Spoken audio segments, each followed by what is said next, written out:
Doctor नहीं है साहब, हॉस्पिटल डॉक्टर नहीं है, कैसे भी हाल है यार, डॉक्टर नहीं है हॉस्पिटल में। हेलो, हाँ सर आपका कर दे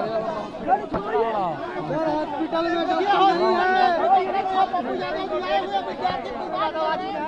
विद्यार्थी भर्ती हो गए और विद्यार्थी आ रहे हैं।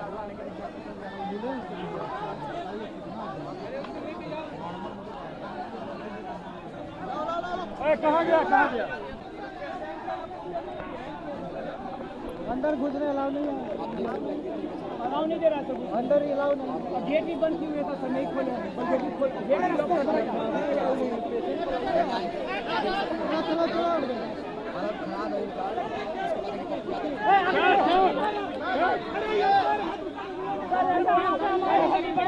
पप्पू यादव खुद है यहाँ पर, अरे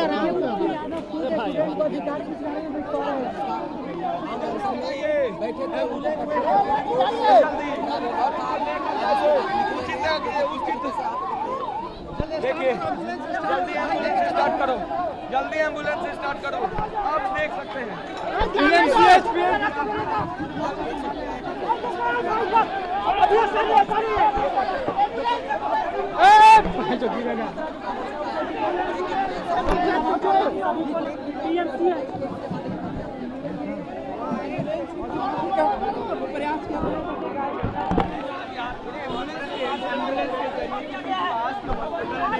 भेजा गया है, उन्हें शिफ्ट किया जा रहा है। गाड़ी लेके भागा पहले आगे। अब ये भी सवाल है कि यहाँ पे स्ट्रेचर की भी कोई प्रॉपर व्यवस्था नहीं थी, तो इन लोगों ने कपड़े में उन्हें रखकर उन्हें एम्बुलेंस तक ले गए हैं। हम कोशिश करेंगे हॉस्पिटल जाने की, उनसे बात करने की, आखिर में क्या हुआ, क्या दिक्कतें कर सकते हैं।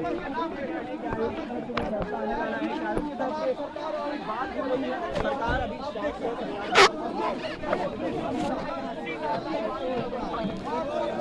मैं इसलिए आई हूँ क्योंकि देखिए देख सकते हैं, गाड़ी खोलवाइए, गाड़ी खोलवाइए, गाड़ी खोलवाइए। एक भी भाई को अगर आज कुछ हुआ, आज अगर एक भी भाई को फुटेज देख लेना, निकलवाओ पहले। बात है कि स्वतंत्र भारत में अपनी सरकार है, स्वतंत्र भारत में गेट लॉक कर देना भाई, गेट लॉक कीजिए, गेट लॉक कीजिए, गेट लॉक कीजिए, गेट लॉक कीजिए। मैं तमाम मीडिया कर्मियों से कहना चाहता हूं, गेट लॉक कीजिए, उनका इलाज कर दीजिए। आज नहीं चाहिए, आज चाहिए न्याय। जाने दीजिए और क्या हुआ।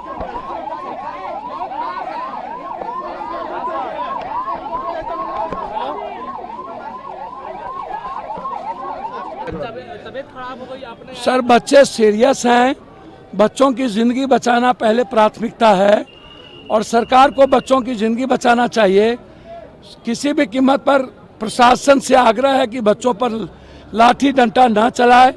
बच्चों के आप ही के बच्चे हैं और नीतीश कुमार जी से आग्रह करेंगे पूरा एग्जामिनेशन कैंसिल। अगर नहीं करते तो आप कब से बिहार बंद आप बेफिक्र रहिए, हम करेंगे। पप्पू यादव जी आज आप आए हैं, बीपीएससी अभ्यर्थियों से मुलाकात की है। 5-6 सवाल है। पहला सवाल है कि मध्य प्रदेश में इसी तरह के तर्ज पर पेपर लीक आउट हुए थे, वहाँ की सरकार ने बात मानी। हम नीतीश जी से हाथ पैर पकड़ के जोड़ते हैं, ये सारे बच्चे आपके हैं और इस बच्चों की ज़िंदगी और भविष्य 4 लाख बच्चों की भविष्य बर्बाद हो जाएगी। पहला। दूसरा, बच्चे का मांग है कि सभी जगह सेंटर के सीसीटीवी फुटेज को आप सामने लाइए।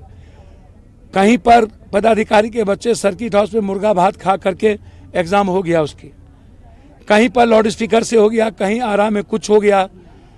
तो जब बच्चे का डिमांड है कि सीसीटीवी फुटेज लाइए और सभी एग्जाम कैंसिल करिए, एक तरफ आप कोचिंग में जो प्रैक्टिस है वही क्वेश्चन आता है, तो ये कौन लोग हैं, इसमें कौन कौन लोग इन्वॉल्व हैं? 4 सिस्टम, सरकार का सिस्टम, बीपीएससी, माफिया और कोचिंग। इस चारों की इंक्वायरी हाईकोर्ट जज से आप क्यों नहीं कराना चाहते? 90 के पहले से लेकर आज तक एक ही जिला 80% इन्वॉल्व क्यों है पेपर लीक में, नालंदा? और क्यों इंक्वायरी नहीं होती, क्यों संपत्ति जांच नहीं होता है? और ये पेपर लीक आउट बंद होना कब बंद होगा? आम आदमी और मिडिल क्लास गरीब के बच्चे जो पढ़ते हैं उसकी जिंदगी कब सुरक्षित होगी? क्या ये पेपर बंद होगा? क्या आप ट्रांसपेरेंट करेंगे एग्जामिनेशन को, पारदर्शी लाएंगे? क्या जो एग्जाम भीतर में होगा वो बाहर देख पाएंगे कि हमारे बच्चे एग्जाम दे रहे हैं? क्या आप इसको सामने आगे से लाएंगे? तो आप कोई हमेशा क्वेश्चन आउट होना। 12,000 आप कर रहे हैं, टेक्निकल कारण से मैं कर रहा हूं।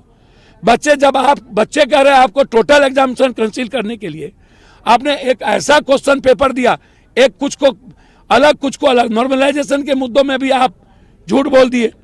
एक पेपर अलग कर दिया, दूसरा पेपर फिर क्वेश्चन दूसरा दे दिया। तो आपने उसमें भी आपने बच्चों को ठग ली। एक तो पहले ही बच्चों की जो स्थिति है सर्वेयर के चलते बहुत बच्चे इसमें फुल फॉर्म नहीं भर पाए। तो बच्चों की जो जिंदगी यहाँ पर बिल्कुल भूख हड़ताल से मर रहे हैं। 2 बच्चे चले गए और सरकार चिंता में नहीं है। 1,000 करोड़ की प्रैक्टिस में ऊपर से नीचे बंदर बांट है। और आप यदि यथावत क्वेश्चन को फिर से छोड़ दिए तो कौन प्रभावित होगा? और नया क्वेश्चन हार दिए तो कौन प्रभावित होगा? ये 4 लाख बच्चों को प्रभावित करने की बात। इसलिए एग्जामिनेशन पूर्णतः कैंसिल बिहार की होनी चाहिए।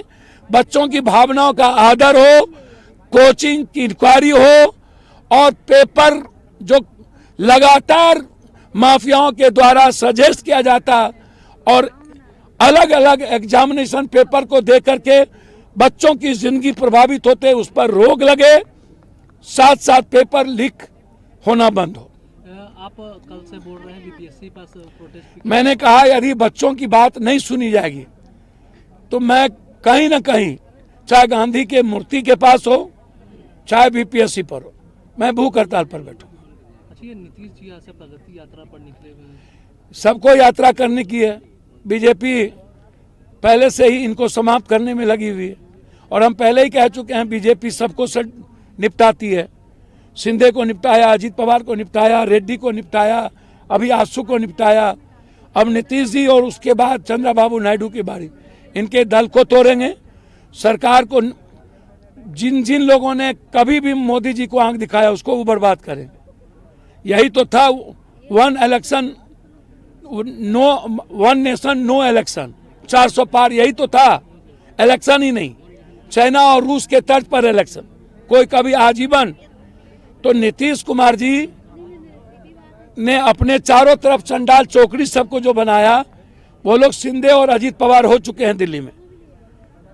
नीतीश कुमार को समाप्त करने की तैयारी या तो राष्ट्रपति शासन के तहत होगा चुनाव, या तो पहले होगा, या तो नीतीश कुमार को हटा के किसी दूसरे नेतृत्व में होगा। अब चुनाव पहले होगा बोल रहे हैं। अब स्थिति तो वही दिख रही है, आप देख लीजिएगा।